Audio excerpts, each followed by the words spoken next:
Isang liblib na bayan sa Capiz. Bagong halal na Vice Mayor. Mabait, magalang pero may madilim na lihim. Simula nang maupo siya sa pwesto, isa-isang nagsimulang mawala ang mga tao. Walang ingay. Walang bakas. Walang hustisya. Hanggang sa may isang matandang babae ang nagbulgar ng katotohanan. Hindi siya tao. Ano ang koneksyon ng Vice Mayor sa sinaunang sumpa ng Capiz? Bakit pati simbahan ay natahimik? At totoo nga bang ikaw na ang susunod? Manood hanggang dulo. Dahil ang kwentong ito, baka hindi lang kwento, tahimik ang bayan ng San Roque. Liblib. Makulimlim ang langit. Tila may mabigat na bumabalot sa hangin. Ang mga tao ay bihirang lumabas pagsapit ng dilim. May kasunduan sa katahimikan. Isang gabi, dumating ang bagong halal na Vice Mayor. Si Ginoong Armando Velasco. Mabait, magalang, at higit sa lahat, misteryoso. Hindi siya taga roon. Ngunit tila pamilyar sa bawat sulok ng lugar. May kakaibang ningning sa kanyang mga mata. Parang alam niya ang mga lihim ng bawat bahay. Noong unang linggo, tila gumaan ang buhay ng mga mamamayan. May libreng gamot. May bigas. May trabaho. Ngunit kasabay ng kanyang pagdating, nagsimula ang pagkawala. Una, isang batang lalaki. Sumunod, isang buntis. Walang bakas. Walang sigaw. Parang nilamon ng gabi. May ilang nakakita ng anino sa bubong. Matulis ang mga kuko. Mahaba ang dila. Tumatawa habang gumagapang sa dilim. Isang gabi, naglasing si Mang Pilo. Sinabi niya sa tindera, ang Vice Mayor hindi tao. May nakita ako bumabaliktad ang balat niya tuwing hating gabi. Natawa ang iba. Pero noong kinaumagahan, natagpuan ang bangkay ni Mang Pilo. Wala nang laman ang loob. Tuyot ang balat. Parang sinipsip. Mula noon, hindi na pinag-uusapan si Ginoong Velasco sa liwanag. Tahimik ang lahat. Hanggang isang gabi, pumunta si Aling Tersing sa munisipyo. May dala siyang mga lumang larawan. Isa roon, kuha noong dekada 90. May isang batang lalaking nakatayo sa tabi ng isang ginang. Sa likod ng litrato, may nakasulat. Armando, anak ng mambabarang na si Lucia. Iyon ang parehong mukha ng Vice Mayor. Hindi tumanda. Hindi nag-iba. Mula noon, isinumpa si Lucia na maging aswang matapos ang kanyang huling ritual. At ang kanyang anak ang tagapagmana.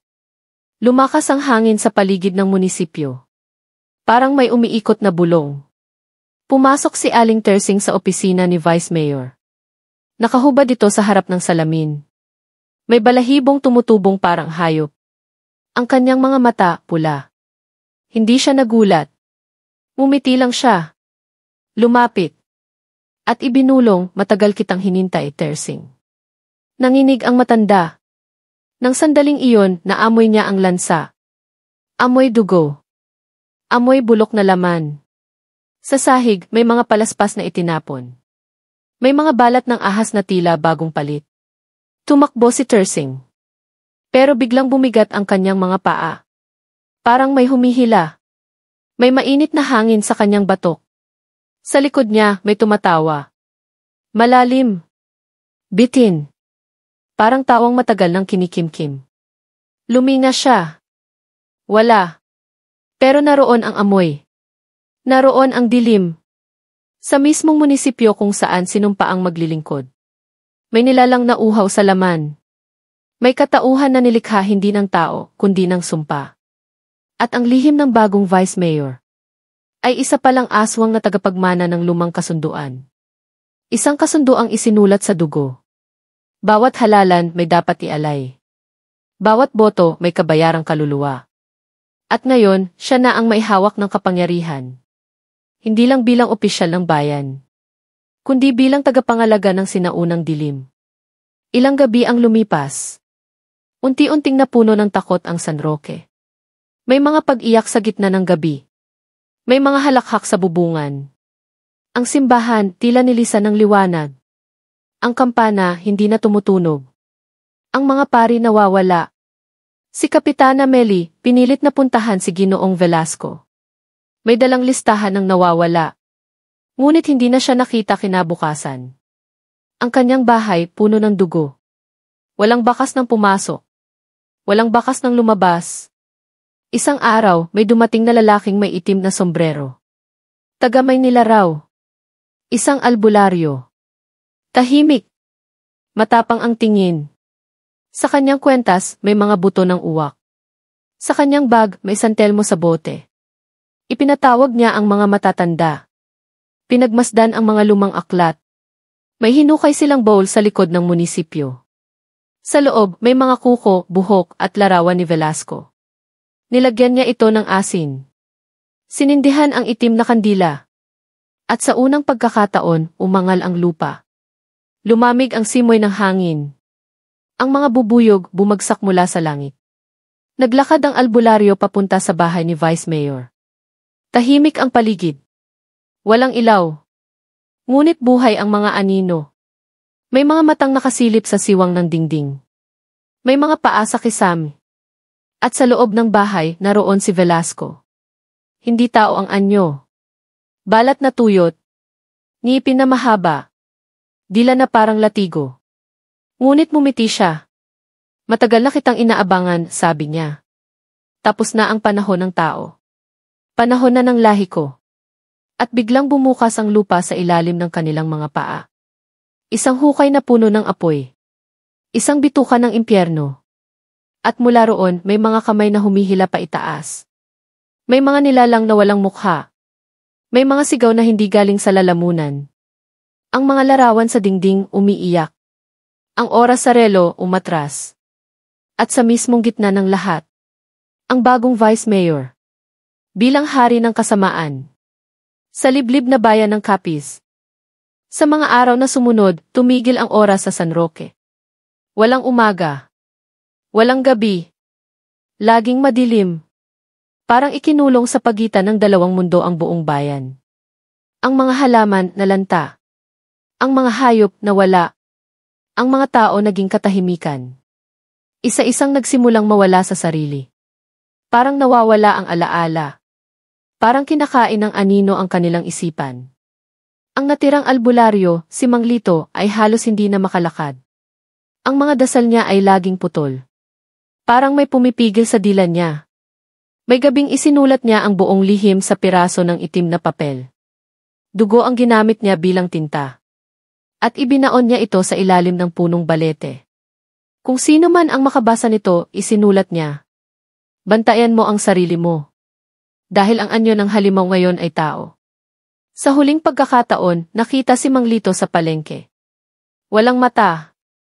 May ngiti sa labi. At may marka sa leg, 3 patay na kuko. Nagsimulang dumami ang mga bata na hindi na nagsasalita. Nakatitig lang sa isang direksyon. Ang mga buntis, biglang natitigilan sa gabi. Parang may kinakausap sa hangin. Ang mga lalaki hindi na lumalabas. At ang mga babae, nagsusulat ng hindi kilalang mga simbolo sa mga pader. Hanggang ang buong bayan ay tila naging isang dambuhalang altar. Para sa nilalang na tinatawag nilang di ama ng kadiliman. Si Vice Mayor Armando Velasco. Na ngayon ay hindi na tao. Hindi na rin ganap na nilalang. Siya na ang nagbabantay sa pagitan ng langit at ng impyerno. Ang kanyang mga tagasunod nagtatago sa balat ng mga kapitbahay mo. At ang kanyang mata ay laging gising. Sa bawat sulok ng San Roque. Kahit pa sa mismong likod mo. At kung maramdaman mong may malamig na hininga sa batok mo. Kahit walang tao sa paligid. Huwag kang lilingon. Dahil baka siya na iyon. Tahimik na nakatayo. Nagmamasid. Handang gumapang sa anino mo. At kung makarinig ka ng mahina, ngunit paulit-ulit na pagtawag ng pangalan mo sa dilim. Huwag kang sasagot. Dahil hindi iyon kaibigan. Hindi rin iyon kamag-anak. Isa iyon sa kanyang mga nilalang. Ang tawag nila mga hinirang. Mga kaluluwa ng dating mga nanumpa sa liwanag. Ngayon ay alipin na ng kadiliman. Isang gabi may batang babae na nawala ng boses. Isang araw lang siyang nawala. Pagbalik niya, iba na ang kanyang mga mata. Itim. Walang puti. At sa kanyang kamay, may hawak siyang laruan na gawa sa mga ngipin. Nang tinanong kung saan siya galing, tumuro siya sa munisipyo. Si Papa Armando daw ang nagsabi sa akin na huwag nang matakot. Mula noon, nagkaroon ng mga panaginip ang buong bayan. Iisang panaginip. Iisang boses. Iisang utos. Maghanda kayo. Malapit na ang pagbangon ng dugo. Ang lupa ng Capiz ay unti-unting nilamon ng sigwa. Ang mga ilog namula. Ang mga puno tila umiiyak. At sa mismong gitna ng kagubatan, sa isang kuweba na matagal nang tinakpan ng simbahan, bumukas muli ang lagusan. At mula roon, dumaloy ang mga nilalang na noon ay tinatawag lang sa mga alamat. Hindi na ito kwento. Hindi na ito kathang-isip. Ito ang bagong katotohanan. At si Armando Velasco, ang bagong sali ng isang lumang sumpa, na habang nananahimik ang mundo, siya ay patuloy na nagpapalakas. Sa bawat takot, sa bawat dasal na hindi naririnig, sa bawat mata na pumipikit sa gabi, naghihintay siya. Dahil ang bayan ng San Roque ay hindi na sa tao. Ito na ay pag-aari ng dilim. Isang dambuhalang altar ng takot at alay. At ang mga kaluluwang dating humihingi ng katarungan, ngayon ay bahagi na ng kanyang hukbo. Bawat pulis na sumubok tumakas, biglang nagpakamatay. May balita pa na isa sa kanila, kinain ang sariling dila. Ang mga dokumento sa munisipyo ay napalitan ng mga pahina ng lumang aklat. Mga pahinang nabubuhay. Umiikot ang mga titik. At bawat makabasa nababaliw. Isang araw, may naglakas loob na tumawag sa radyo. Isang ginang mula sa kabilang bayan. May nangyayari sa Capiz hindi na normal. Hindi na tao ang namumuno dyan. Ngunit ilang oras pa lamang nawala ang signal. Kinabukasan, nakita ang kanyang kotse sa gilid ng bangin. Walang katawan. May dugo lang sa loob at isang sulat sa upuan. Tumahimik ka. Lahat ng gumigising sa katotohanan natutulog sa libingan. Sa buong rehiyon, kumalat ang kwento. Ngunit walang opisyal ang kumilos. Lahat natatakot. Lahat tumatahimik. Dahil alam nilang totoo. Na ang munisipyo ng San Roque ay hindi na pamahalaan. Ito na ay pugad ng sinaunang ritual. Na ang bagong vice mayor ay hindi na kailangan ng boto. Dahil ang kanyang kapangyarihan ay galing sa dugo. At ang kanyang tagumpay ay sinusukat sa dami ng nawawala. Sa gabi ng 7 kabilugan ng buwan, muling nagtipon ang mga nilalang sa ilalim ng simbahan. Mga kalansay na nabubuhay. Mga aninong may ngiti. At sa gitna nila, nakatayo si Armando. Buong katawan ay may ukit. Kumikinang sa pula. Sa kanyang harapan, isang malaking itim na palanggana. Punong-puno ng puso. Mga puso ng mga taong nanahimik. Ang katarungan ay para sa matapang bulong niya. Ang kapangyarihan ay para sa mga handang dumugo. At sa bawat patak ng dugo sa lupa, mas lumalalim ang ugat ng kadiliman.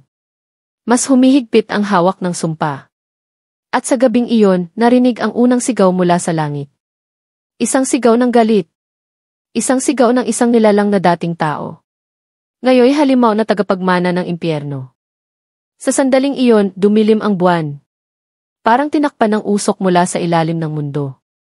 Ang mga bituin naglaho. At ang buong Capiz ay nalubog sa isang uri ng dilim na hindi basta-basta liwanag ang makakabiyak. Sa bawat sulok ng San Roque may mga mata sa dilim. Nanlilisik. Nagmamasid. Nag-aabang. Ang mga bata ay hindi na umiiyak. Wala na silang boses. Parang inalis ang kanilang karapatang tumanggi. At ang mga matatanda, isa-isa nang tinawag ng lupa. Kinain ng buo, walang bakas. Isang gabi may narinig na awit mula sa kakahuyan. Tinig ng isang babae. Pamilyar. Malamig. Mabagal. Dati kaming binura. Ngayoy kami ang magsusulat ng kasaysayan. Ang tunog ay umaalingaw sa bawat dingding. Parang hindi galing sa bibig kundi sa puso ng kabundukan. At mula sa sagradong kuweba sa ilalim ng bayan, may sumilang na bagong nilalang. Mas malaki. Mas matanda. Mas gutom. Isa siyang ginang na may baling buhok at gininto ang mata. Nakaputing damit na may pulang mansa. Ang kanyang pangalan ay Lucia. Ina ni Armando. Ang orihinal na mambabarang. Ang naunang isinumpa ngayon ay muling nabuhay. Bumangon siya mula sa dugo ng 77 alay. Tumayo siya sa tabi ng kanyang anak. Magkasamang umiti. At sabay nilang winika. Ngayon, ang buong Capiz ay magiging puso ng kadiliman sa buong bansa. Mula sa kanilang mga palad, lumabas ang apoy na itim. Tumama sa mga pader ng simbahan. At sa isang kisapmata, ang krus ay bumaliktad. Ang mga santo ay lumuha ng itim. At ang dambana ng pananampalataya ay naging tahanan ng isang kulto. Isang kultong hindi sumasamba sa Diyos, kundi sa takot, sa laman, sa pagkagat ng gabi, at mula sa kalmadong katahimikan ng San Roque. Umalingaw ang isang sigaw na narinig hanggang kabilang bayan. Isang sigaw ng isang sanggol. Ngunit ang tinig nito ay tinig ng isang matandang nilalang. At sa mga araw na susunod, ang mga taong dating nanonood ng kwento mula sa labas, isa-isa nang mararamdaman ang pagbabago ng hangin, ang pagbabago ng panaginip, at ang malamig na boses sa kanilang tainga, na nagsasabing, ikaw na ang susunod. At kung hindi ka pa naniniwala, tumingin ka sa anino mo tuwing dapit hapon. Pansinin mo kung gumagalaw ito kasabay mo. O nauna na itong tumingin sa'yo. Dahil ayon sa mga kwento, kapag minarkahan ka na ni Lucia, hindi na sa katawan mo nagsisimula ang sumpa, kundi sa anino mo. Doon ka unang maglalaho. Isa sa mga unang nawala ng sarili ay si Elsa, isang guro sa pampublikong paaralan. Nang tinanong siya ng estudyante kung bakit umiiyak ang kanyang anino sa pisara, napatigil siya sa pagtuturo. Kinabukasan, wala na si Ma'am Elsa. Ang classroom niya, amoy sunog na buhok at dahon. Sa pisara, may nakasulat sa pula. Nauna lang siya. Susunod ka rin. Dumami ang mga insidente. Nagkaisa ang mga kapitbayan para tumulong. Pero bawat grupo ng mga investigador na pumapasok sa San Roque, hindi na nakakalabas. May isa, nakapagpadala ng voice recording bago tuluyang nawala. Sa audio, may maririnig na tila iyak ng sanggol. Kasunod ang boses ng lalaki na nanginginig. Hindi ito tao. Hindi sila tumatakbo. Sila ay lumulutang. At sila ay gutom. Tumingin siya sa akin. Wala siyang mata pero nakita niya ako. Sunod na tunog ay kaluskos. Sigaw. At pagkatapos katahimikan. Ipinatigil ng gobyerno ang operasyon. Isinara ang kalsadang papunta sa bayan. Ngunit kahit sinara ito sa mapa, hindi nila alam na ang kadiliman ay hindi nakatali sa daan. Ito ay nasa hangin, nasa bulong, nasa mga panaginip ng mga inosente. Minsan, may batang nagsabi sa ina niya, "Ma, may lalaki sa ilalim ng kama." Sabi niya, vice mayor daw siya dati. Pagyuko ng ina. Walang tao. Ngunit sa salamin ng aparador, nakita niya ang mata. Pulang-pula. Nakangiti.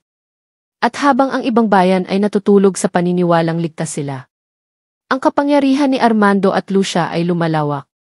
Lumalagpas sa hangganan ng Capiz. Dahan-dahan. Tim-tim. At walang pasabi. Dahil minsan, ang pinakamatinding bangungot ay hindi iyong nagising ka, kundi iyong hindi mo alam na natutulog ka na pala sa loob nito. At habang akala mo'y totoo pa ang umaga, baka ang bawat sinag ng araw ay peke na lamang. Baka ang mga ibong naririnig mo sa bintana, hindi na tunay na nilalang, kundi mga mata ng mga hinirang. Bawat halakhak ng bata sa kalsada, baka hindi tuwa ang ibig sabihin, kundi paalala na may susunod ng mawawala. At kung sakaling magising ka isang gabi, na may nararamdamang mabigat sa dibdib, na parang may nakadagan habang natutulog ka, huwag mong idahilan na bangungot lang. Dahil maaaring nandoon na siya. Nakaluhod sa tabi mo. Nakatitig. Inaamoy ang takot mo. Handa ka ng kunin. Dahil iyan ang huling yugto ng kanilang ritual. Kapag tuluyan ka ng bumigay, kapag tinanggap mo nang hindi na ito pantasya, hindi nakatang isip, Hindi na kwento. At kung dumating man ang araw na makaramdam ka ng matinding lungkot, na parang may hinahanap kang hindi mo maintindihan, balikan mo ang pangalan, Armando Velasco. Ang mukhang magiliw. Ang ngiting mapanlinlang. Ang boses na puno ng pangako. Ngunit sa ilalim ng balat, naroon ang nilalang na isinilang sa loob ng ritual. Hinubog ng dugo. At pinalakas ng takot ng isang buong bayan. Baka ang susunod na halalan sa inyong lugar. Ang pangalan niya ang makita mo sa balota. At baka sa oras na mailagay mo ang iyong boto. Ang balat mo'y magsimulang mangati. Ang mata mo'y mangitim. At ang anino mo tumingin sa'yo. At ngumiti. Sa ngiting iyon may kasamang pangako. Pangakong hindi mo na makakalimutan ang kanyang pangalan. Kahit pilitin mong burahin sa isip. Kahit sunugin mo ang balota. Kahit lisanin mo ang bayan. Ang selyo ng kadiliman ay kumakapit sa kaluluwa. At habang lumilipas ang mga gabi, unti-unti mong mararamdaman. Hindi na ikaw ang may kontrol sa katawan mo. May mga panahong magigising kang nakatayo sa labas ng bahay. May putik sa paa. May dugo sa daliri. Pero wala kang maalala. At sa loob ng salamin, may aninong hindi na sumasabay sa kilos mo. Ang anino'y nauna ng sumumpa. Nauna ng lumuhod. Nauna ng maging alipin. Hanggang isang araw, maririnig mong tumatawag ang pangalan mo sa gitna ng hangin. Pamilyar. Parang ikaw mismo ang bumibigkas. At mula sa likod ng bawat pintuan. Bawat bukas na bintana. Bawat salamin. Nakasilip siya. Ang dating vice mayor. Ngayon ay hari ng mga nilimot. Minsan, may makikita kang balita online. San Roque, Capiz, declared ghost town. Lahat daw ng residente ay nawawala. Ang munisipyo, tinabunan ng gubat. Ang mga daan, kinain ng ugat. Pero kung pupunta ka roon, may makikita ka pa ring ilaw sa munisipyo. May mga taong nakaitim, nakaupo sa paligid. Walang mukha. Walang pangalan. At sa gitna nila, may lalaking nagkukumpas ng kamay. Parang nagmimisa. At kapag lumapit ka pa, baka tawagin ka niya. Sabihin niya, matagal kitang hinintay. At pag nagsalita siya muli, ang boses niya ay magiging boses mo. At sa huling pagkakataon, bago ka tuluyang mawala, maririnig mong paulit-ulit na sinasambit ng anino mo. Ako si Armando Velasco.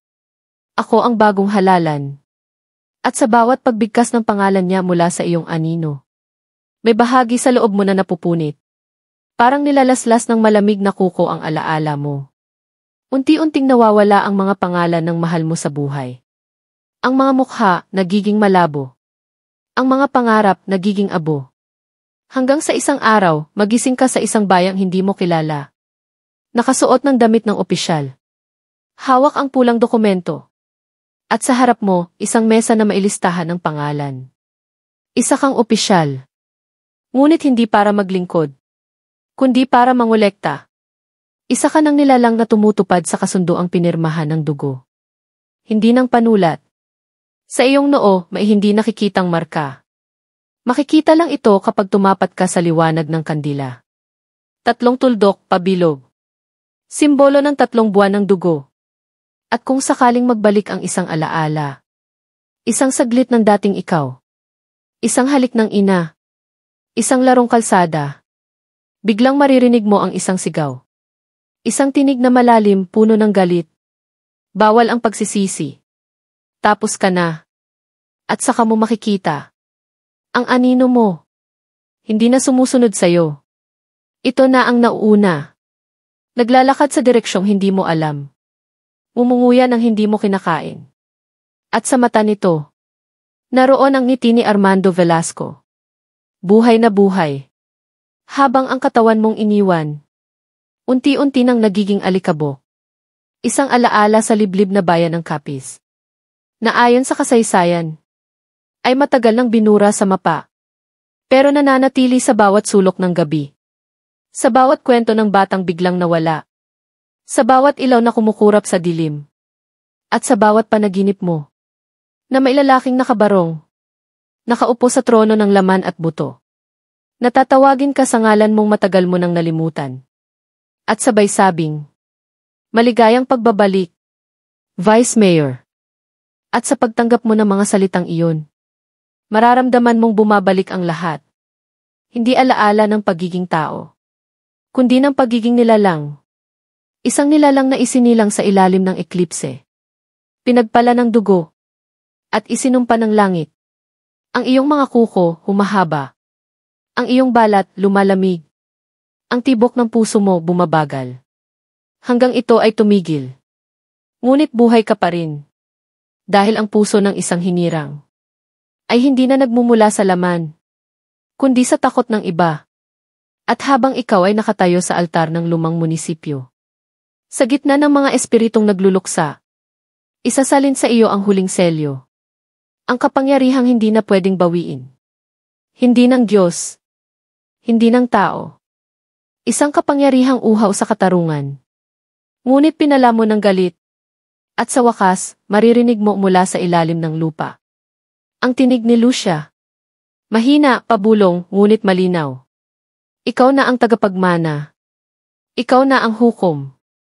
At ang munisipyo ng San Roque, na ngayon nabalot ng mga ugat, buto at abo, ay muling bubukas ang mga pintuan.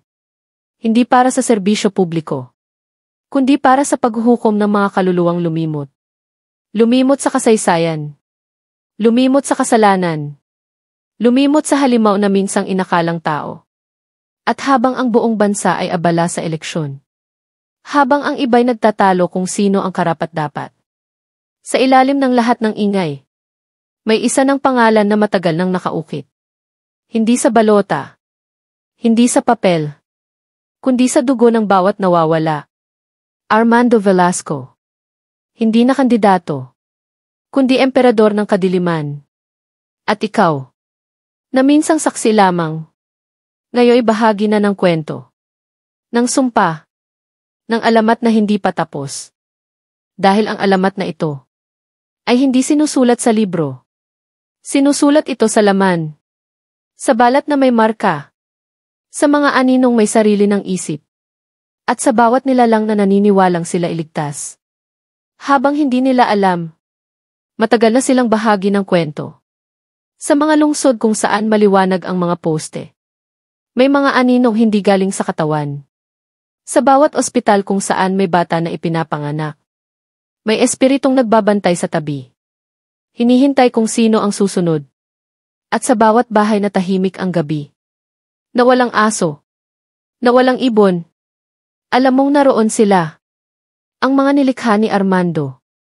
Tahimik, matyaga, uhaw. At kapag narinig mo na ang iyong pangalan, hindi sa tenga, kundi sa loob ng utak mo mismo. Isang mahinang bulong sa kalagitnaan ng panaginip. Halina, panahon mo na. Huwag kang tatayo.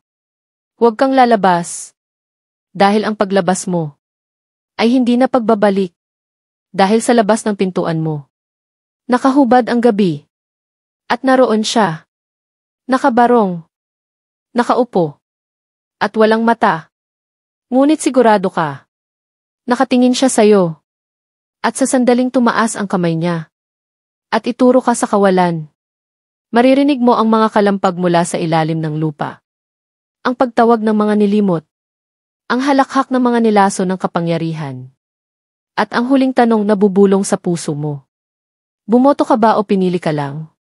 Sa San Roque, Capiz. Wala nang halalan. Wala nang pamahalaan.